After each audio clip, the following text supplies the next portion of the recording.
been excited about this one. It's great to see you all. Good room today. Before I begin, raise your hand if you've been to China. I know we've got a few people in the room who've been to China. Nice. See, look at that. See that, David? Oh, it's not just you. Now, also, seriously, if you are a veteran, have served in our armed forces, would you please stand?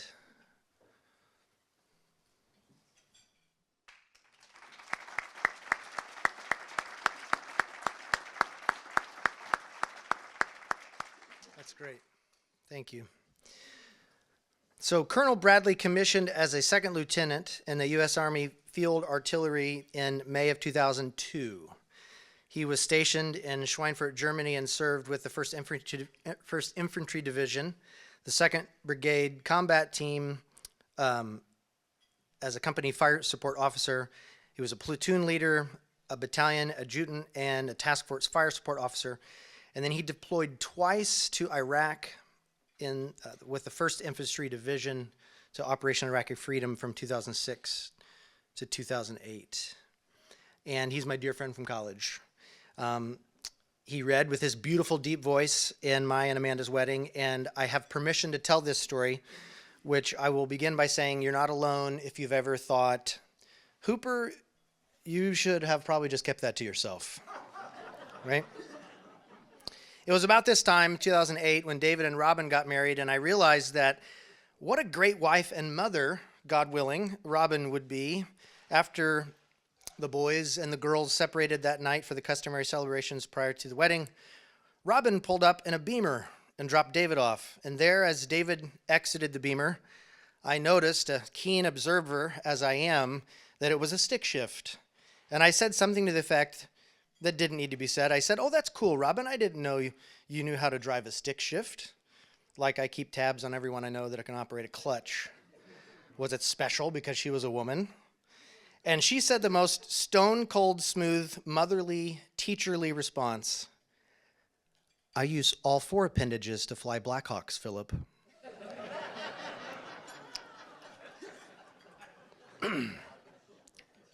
Yes, Robin is a U.S. Army Black Hawk pilot and has served tours as a medevac in Afghanistan. David went on to serve as an assistant professor of military science and a recruiting operations officer with the Army ROTC Governor's Guard Battalion at Austin P. And after becoming a foreign area officer, Colonel Bradley studied Mandarin Chinese at the Defense Language Institute and at Capital Normal University in Beijing. As a foreign area officer, an FAO, he traveled extensively throughout Greater China and the Indo-Pacific region. He also conducted fellowships at the China Desk in the Office of the Secretary of Defense for Policy and at the State Department Bureau of Intelligence and Research. His FAO tours include service as an Army liaison officer at the U.S. Consulate General in Hong Kong and Macau, chief at the China-Taiwan Policy Branch at the U.S. Indo-Pacific Command, and a desk chief with the Chinese language section in the Department of Foreign Languages at West Point. He's currently a student at the U.S. Army War College in Carlisle, Pennsylvania, where he's working on his second master's degree. Colonel Bradley holds a bachelor's degree in philosophy from Wheaton College, where we met, and a master's in international public policy with China Studies affiliations from the Johns Hopkins School of Advanced International Studies. He's attended the Maneuver Captain's Career Course, U.S. Army Command and General Staff College, Joint Military Attaché School, the Joint Forces Staff College. Colonel Bradley's awards and decorations include Defense Superior Service Medal, Bronze Star Medal twice, Defense Meritorious Service Medal, the Meritorious Service Medal twice, Joint Service Commendation Medal, the Army Commendation Medal, the Joint Service Achievement Medal, and the Military Outstanding Volunteer Service Medal.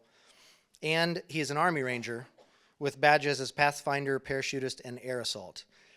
Brigadier General Garcia said of working with David Bradley at the Indo-Pacific Command in the bunker under the Diamond Head crater, "I knew within 30 seconds of meeting him that I could trust his advice. David made decisions about policy that affected our nation every day." And lastly, and maybe most importantly, David is from the Chicagoland area and enjoys reading in the outdoors, especially with Robin and their 4 fun children, Isaac, Casey, Virginia, and Sage. David? Well, it was a volatile, uncertain, complex, and ambiguous world of enormous change and dynamism that imposed itself on Americans at the opening of the 20th century. Internationally, it was a time of great powers competing with global reach, rising nationalism, and increasing global trade. Now, the United States won the Spanish-American War in 1898, but that victory only punched America's ticket to an elite club of rising powers that with even more strategic challenges and more interests that were dispersed geographically like never before, including across the Pacific. And this exposed the inadequacies of the U.S. military to grapple with those challenges and to provide for the common defense. So this was the challenge facing Secretary of War Elihu Root in 1899. Now, he realized the U.S. Army had to reform and to modernize to keep up. And so he established in 1903 the Army War College, the cornerstone of his reform efforts. And he said when it was established, it's not to promote war, but to preserve peace by intelligent and adequate preparation to repel aggression. This institution is founded. But fraught as the international context was, the domestic scene in the United States was far from tranquility. As one observer of the times noted, never was society in so terrific flux as it is right now, with swift changes in our industrial system triggering swift shifts in religious, political, and social structures. And this flux was especially felt in growing cities, where people felt a sense of alienation and change, and a lack of sense of community that they felt they had left behind in their communities. And it was in this context another great American reformer, Paul Harris, gathered a group in Chicago in 1905, and I'm sure you're all more familiar with this history than I am. But he wanted to build a club that built trust and connection to people, and he founded the Rotary Club. And so I think it's fascinating. Such are the common roots of our two institutions, the War College and the Rotary Club, which sort of at the surface seem so dissimilar. Both Elihu Root and Paul Harris responded to the uncertainty of that time with visionary acts of institution building. And institutions both dedicated to service, nonpartisan service, and peace building. And so the results are very impressive. As you all know, Rotary is a massive international group, thousands of clubs dedicated to peace building and service above self. Meanwhile, although not a civic organization, the Army War College continues to this day in Carlisle, Pennsylvania. It continues to educate and develop leaders for service at the strategic level while advancing knowledge and the application of land power. Now, at the Army War College, every year, over 300 leaders conduct a 10-month graduate program, including over 80 international fellows from foreign militaries.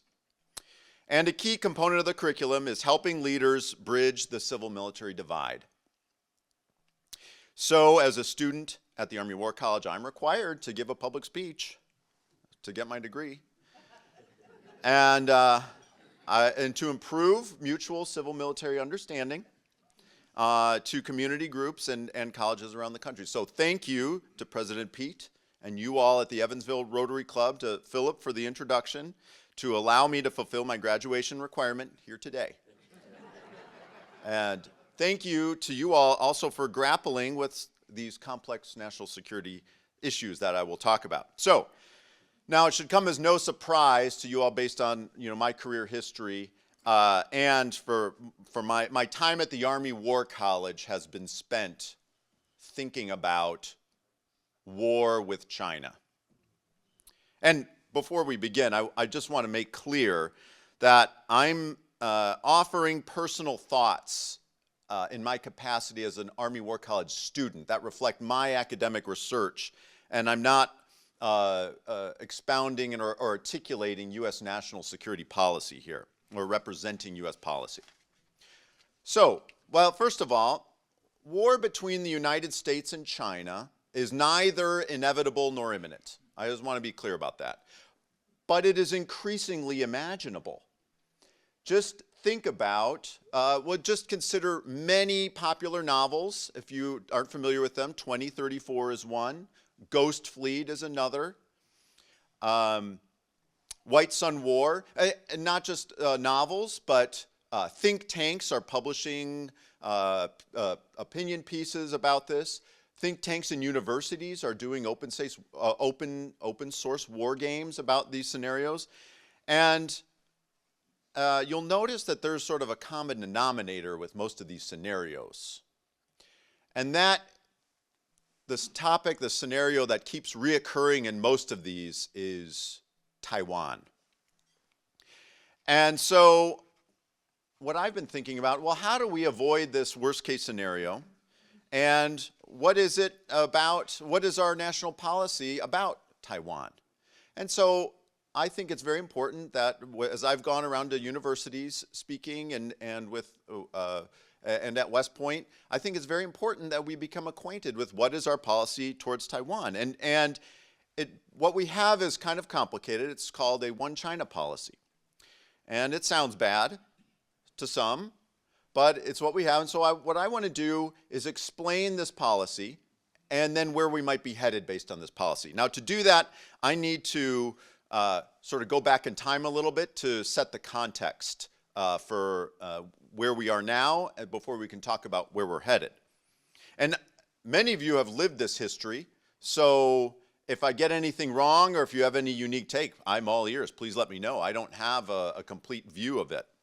Okay, so let's start back in the Cold War. It was the 1960s, and Mao Zedong was hurting.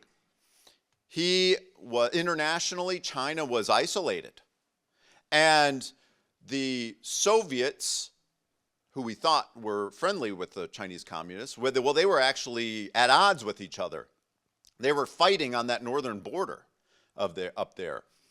And Mao was trying to figure out a way to manage this problem. Now, back in the United States, Nixon was in a bad spot too. He was trying to get out of the Vietnam War, and at the same time, he was involved in a Cold War with the Soviet Union. But the problem is both sides couldn't talk because there were no diplomatic relations between the United States and the People's Republic of China. At the end of the Chinese Civil War, after World War II, the United States had continued to recognize the Republic of China that had fled to the island of Taiwan. And so there was no way, there was no contact and no connection between the two sides. There was no way to sort of capitalize on this mutual antagonism with the Soviet Union. So eventually we realized there was an issue there. And what followed was a series of coded messages and secret flights that many of you may remember. And so to the college audience, I sort of explain it was kind of like, you know, you're keeping up appearances to hate each other while at the same time sort of feeling each other out. Kind of like the junior high dating scene, which I tell college students, except it was a really high stakes. And so all this back and forth resulted, I'm sure some of you remember this, was President Nixon's historic visit to the People's Republic of China in 1971. Now, he did this masterfully. He had mastered the cutting-edge technology of his day, which was the nightly news broadcast on television. And so he choreographed his visit, landing on that tarmac to coincide with that news broadcast. And so you imagine, I tell the young people, imagine the whole of America at the same time, doom scrolling, the same video at the same moment. And they, I can envision, they can envision that. So the outcome of this result was a historic bilateral document called the Shanghai Communique. And this document was really aimed primarily at the Soviets. Watch out, we're teaming up. And also hopefully kind of at the North Vietnamese to sort of put pressure on them so we could get out of that Vietnam War. But the problem, we couldn't quite establish a diplomatic relationship because, of course, Taiwan. And the Chinese position, the People's Republic of China, their position, which they call the One China Principle, that's their term for it, they call it that, was that, hey, Taiwan, if you want to build diplomatic relations with us, you need to recognize that Taiwan, that island, is part of China, People's Republic of China. And you've got to break diplomatic relations. Now, President Nixon was pretty savvy. He wasn't ready to go that far just yet. And so we couldn't come to terms. We made a progress on that relationship, but we couldn't come to terms. So fast forward to 1979, Mao is gone. Deng Xiaoping is the new leader, and he's trying any which way to bring investment into his country and relieve their diplomatic isolation. And President Carter, for his part, is still looking to establish, improve the U.S. economy, and he's still really involved in this Cold War. He's got to stick it to those Soviets. So both sides sensed that there was enough mutual opportunity to figure out this relationship. And so, but what's the problem? It's still Taiwan. And so both sides came together and they figured out a solution. And the United States made a bold policy shift. The United States withdrew from a mutual defense treaty with the Republic of China on Taiwan and broke off diplomatic relations and established recognizing the People's Republic of China as China, setting up diplomatic relations. So, and at about the same time, of course, you may remember, well, there were objections by the Congress to this. And so the Congress went back and said, hey, we need some kind of guarantee to Taiwan that the Communist China won't just steamroll them. And so they passed a domestic law called the Taiwan Relations Act. Now, sets the stage. This is in 1979. This sets the stage for where we are right now in terms of having a one China policy. Since then, we have a one China policy. And it's convoluted, so there's various choices we've made to come to this point.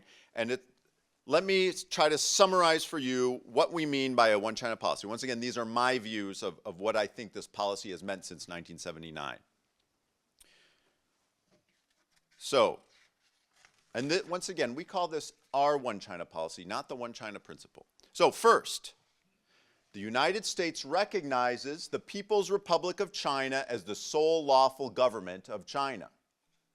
But the United States does not accept that Taiwan is part of that China. We understand China's principle, but we don't accept or recognize it.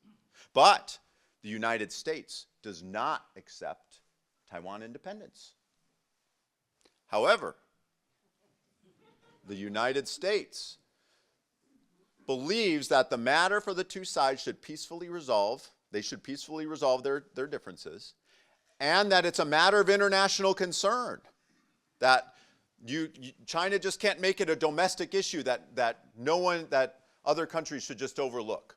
And according to our domestic law, the Taiwan Relations Act, the U.S. is committed and obligated to provide Taiwan defensive arms and services that allow them to come to that peaceful resolution on their terms and not to be coerced by the People's Republic of China. Now, what does this somewhat convoluted policy allow? Well, it's enabled the United States to have a formal, constructive, relatively stable relationship with the world's second largest economy.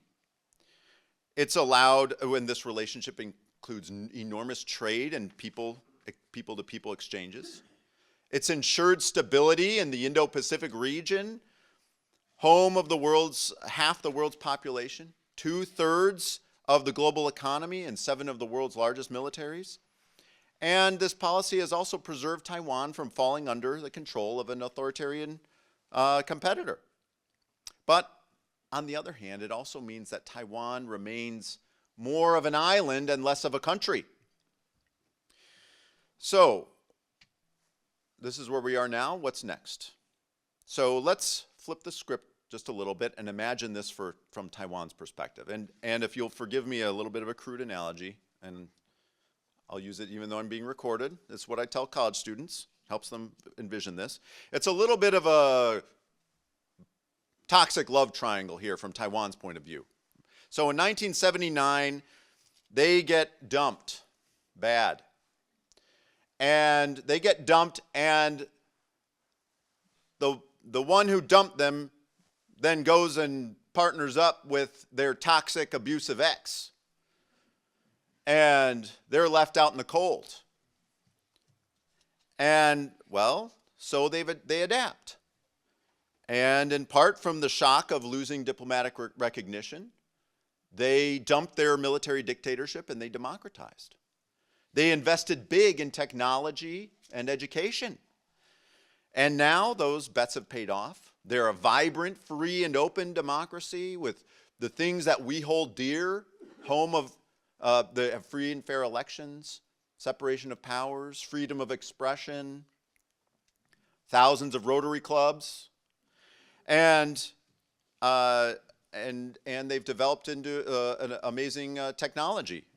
Now, in the present, you know, the United States sort of, well, we're looking back and like, oh, wow, we've got a lot of interests here in sort of helping preserve this, and we've got shared values here from, you know, that members of both sides of the political aisle in the United States enjoy.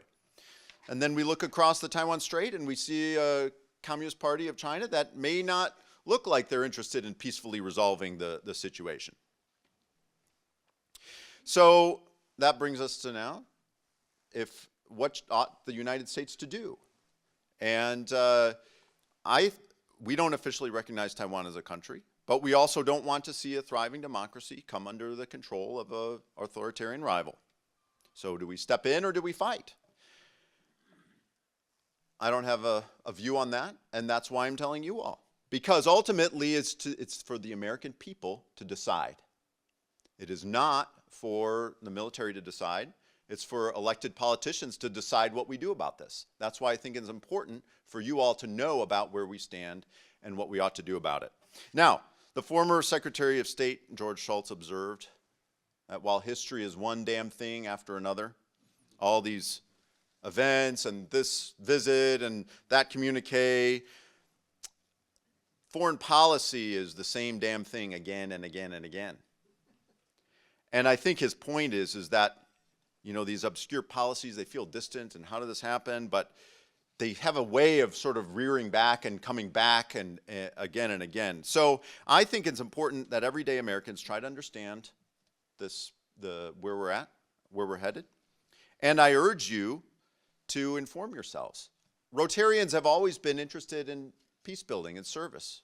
Important Rotarians were part of building the League of Nations and the United Nations and building bridges. And so in addition to informing yourself about this policy and tracking the discourse about this policy in the United States, consider building relationships with Rotarians in Hong Kong and Macau, and especially on Taiwan. And pay attention to where both parties seek to steer this policy. And so with that, I will conclude. And thank you very much for your time, and I'll take some questions. Thank you so much for your service. Your background's very interesting, and you've been speaking about Taiwan. So this would be great if you could kind of foresee the future for me. Our Rotary International Conference is in Taiwan, June of 2026. Wonderful. So there are hundreds of us in our zone here that are traveling over there. And we have some people that are they're like, we're not going because there's, China has all of their war practices or or trainings that are going on right now. And I'm under the influence of, I love to travel, so I will go no matter what. So I wanted to know what your thoughts were on safety. Well, Next summer. I think you should go. And I think you'll be just fine. Because what I forgot to mention is that one thing that makes Taiwan worth defending is it's the world-class street food. So you don't want to miss out on that.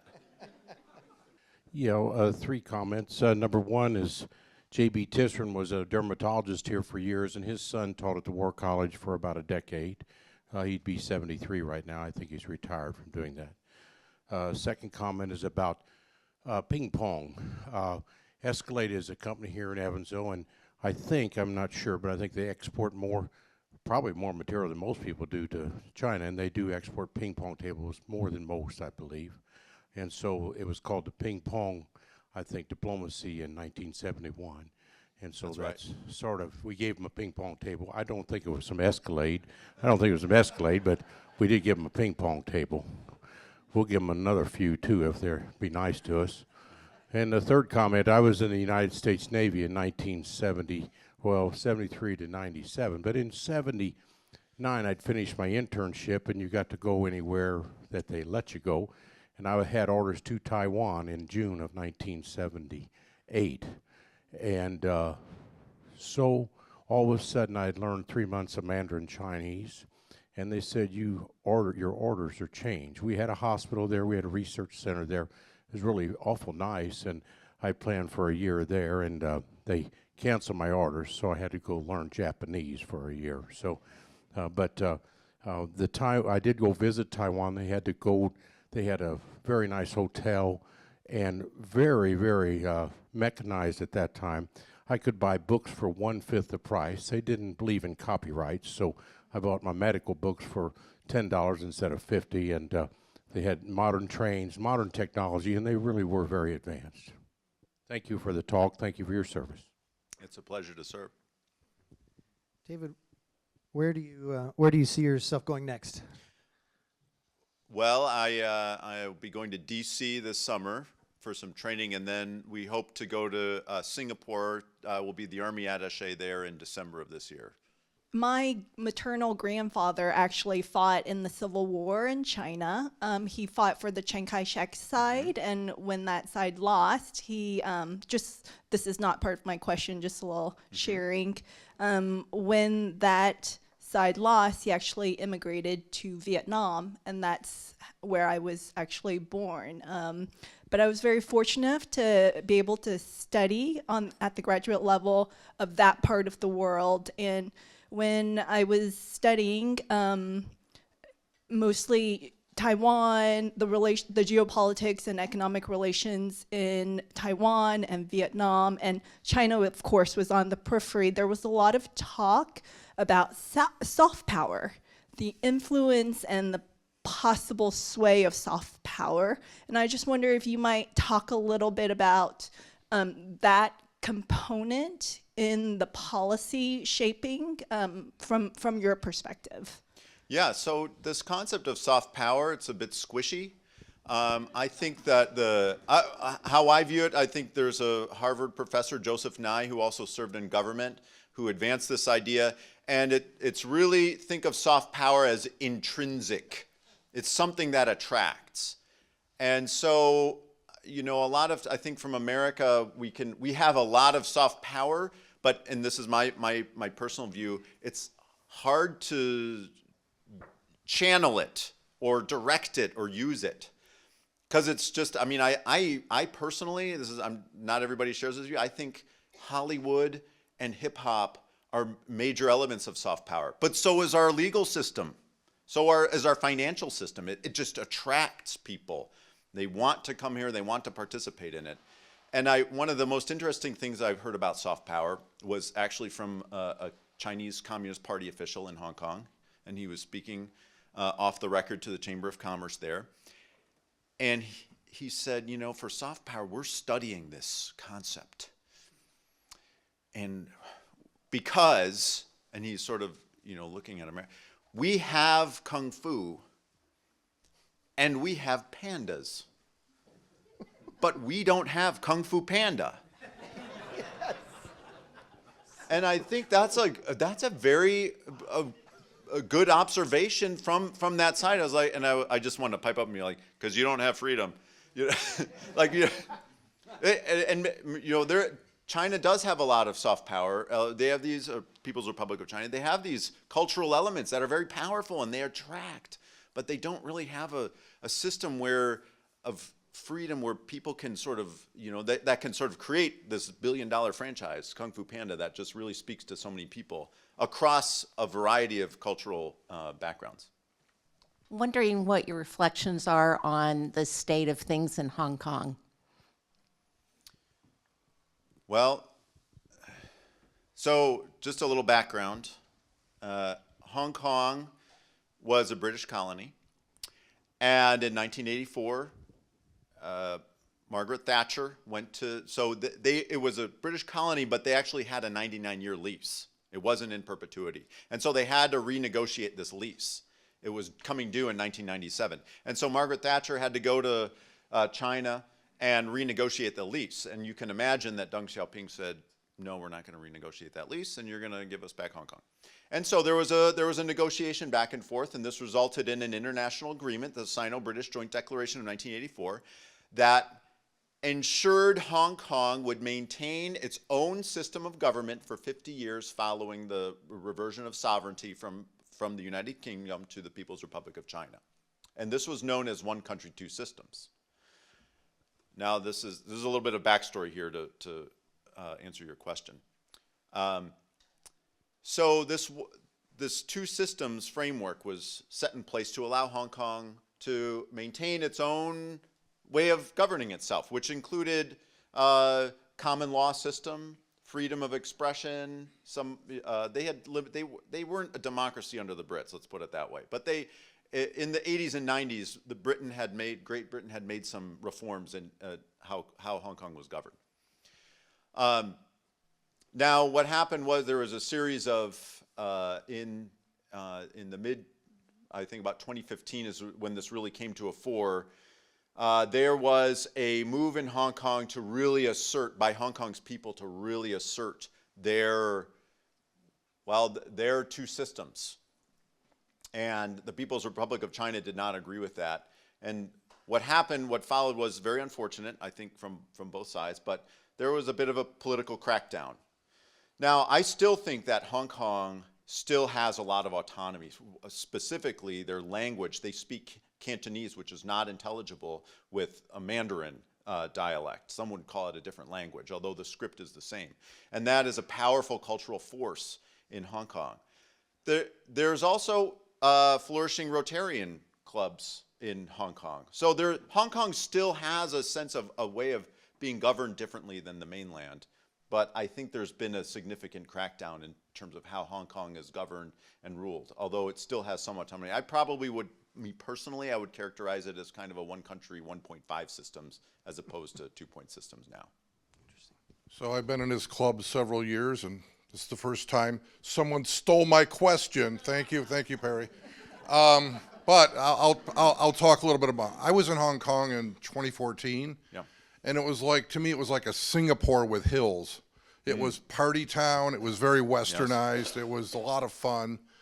And then I understand it's really changed, and they were having all the protests, and then there was a crackdown on the PRC and all that. So I'll change my question since that question has now been answered.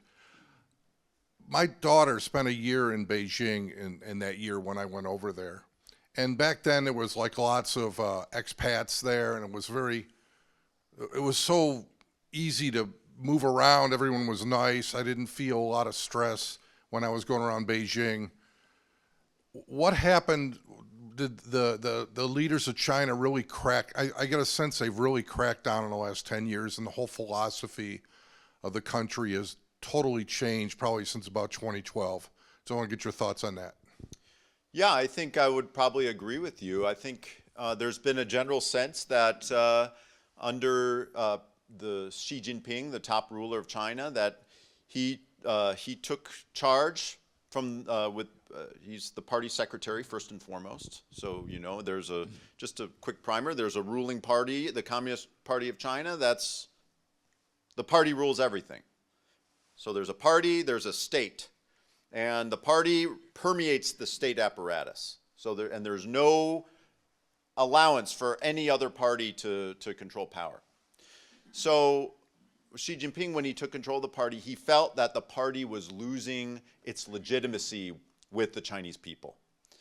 and he felt that too much economic growth, and this is my assessment, he felt that under previous leaders of China, Hu Jintao and Jiang Zemin and Hu Jintao, that China had grown. And we know that once you start growing in prosperity and you develop a large middle class, that you kind of want to say in how things are governed around here. And that was starting to pressure the party. And I believe that instead of seeing the path forward for China as more growth, he felt pressured, and that the party was under political pressure, and they studied the collapse of the Soviet Union, and he felt that retrenching politically was the answer. And so since he's taken over, they've restricted civil society, and they've tried to put the party in everything. I think that's what's happening. There are two sides of how much we should support Taiwan. Can you simply simplify or characterize the kinds of thought for and the political thought against more support for Taiwan in this country? That is a phenomenal question.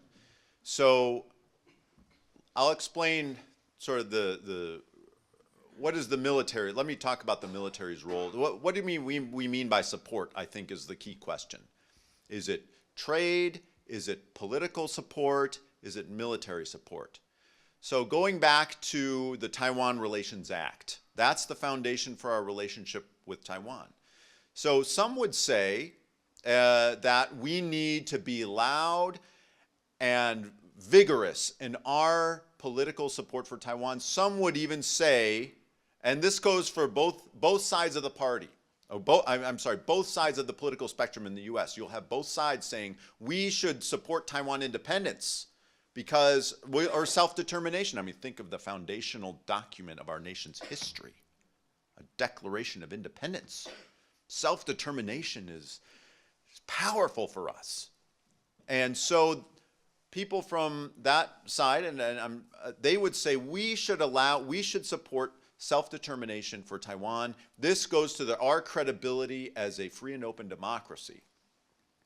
Others would say, well, I think, one, we shouldn't, that could start a war with China that we don't want. If we do that, and this is sort of the other, so maybe sort of the muddled middle, moderate middle, maybe, and I don't want to say muddled, but moderate middle is like, whoa, the relationship with China is too important to make Taiwan the sole issue. We should be constructive with China. We should tone down our pro-Taiwan rhetoric.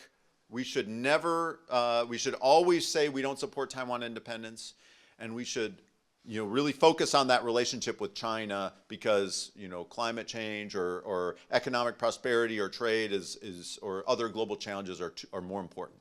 So that's generally where you get. Now I think both sides of that spectrum agree that preserving Taiwan's autonomy is paramount. I think that's what we can all agree on. And the role for the military in that is, according to our law, helping provide Taiwan defensive arms and services so that they can provide for their own self-defense. And at the same time, the law says that the United States will maintain the capacity to resist any resort to force that could change the status quo.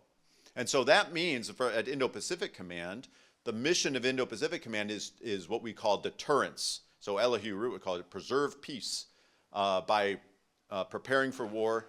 We call it, in modern terms, we call it deterrence. So letting the People's Republic of China know that if they were to try anything, we would have a military capability there. So I think everyone kind of agrees on those key frameworks. But where you get debate is on how vigorous and vocal our support for Taiwan should be. Does that make sense? Yes. Colonel, thank you for your presentation today. I'm curious whether the ongoing, growing potential and actual trade war between the U.S. and China will affect this one China policy you talked about today? And if so, how?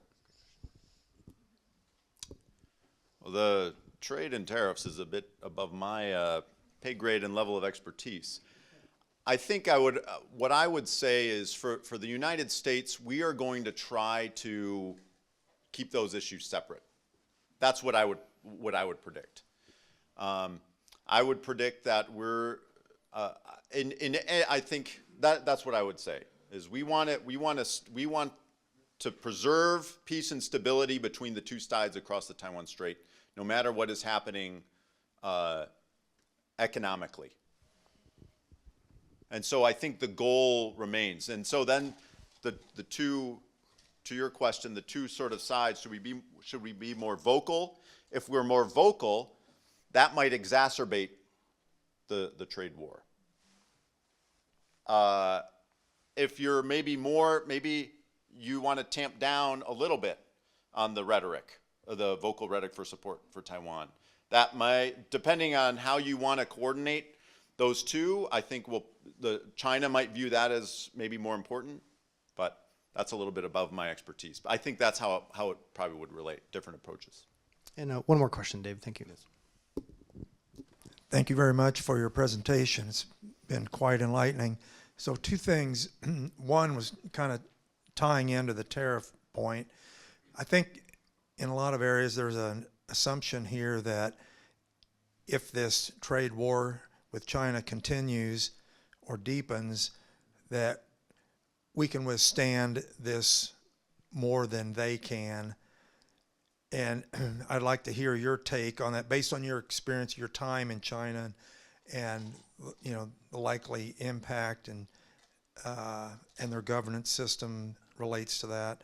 The other is there was a book out a few years ago called The Changing World Order by Ray Dalio. Maybe you've read that. And it suggests one of the central themes is that every 70 or 80 years, the world's leading powers fall off and are replaced by a new world power, the changing world order. And he's suggesting that China is going to be that new leader. And if you've read that, any comment on that? Well, I'll take the second part of your question first. I think that to be the world leader, they're going to need to have a global reserve currency, and I don't think they're anywhere near opening up the trade flows into their country or financial flows. I just don't think that's years and years and years away. I don't think they'll ever, the Chinese yuan is nowhere near serving that role. The first part of your question, I think enough of the American electorate has decided that a system of, this is my personal view, I think there's a set, not just in America, but I think countries are worried that China has become, we've all become too reliant on China as the industrial, as the factory of the world. And that reliance has risks. That over-reliance has risks. And so the view is that, and this is not just the US, but also European countries are worried about this, that there's a sense that if we are over-reliant, that's just too much leverage. Now, it may be more efficiency, it may be lower cost for consumer goods for everybody involved, but the trade-off, and as we learned with COVID, is that the trade-offs with supply chains is a little too much risk, and we can't tolerate that. And so we've got to figure out a better way of being a little bit more resilient ourselves, or being a little bit diversifying that risk and spreading it out. And we have, I'm pretty bullish on the American people to sort of, it might be a little disruption, but, and same with Europe, I think countries are starting to think about that risk. And so the different terms you'll hear, decoupling or de-risking. I think these are all terms for figuring out what's right. Now, it may be that we swing too far one way. It's like, I think we need a little more trade back with China. But I think that will sort itself out over the coming years. I think for right now, we're trying to sort out how much is too reliant on China as the factory of the world. Does that make sense? It's a little bit out of my bailiwick there with the economic policy. Colonel Bradley, thank you again. Let's give him a round of applause, everybody.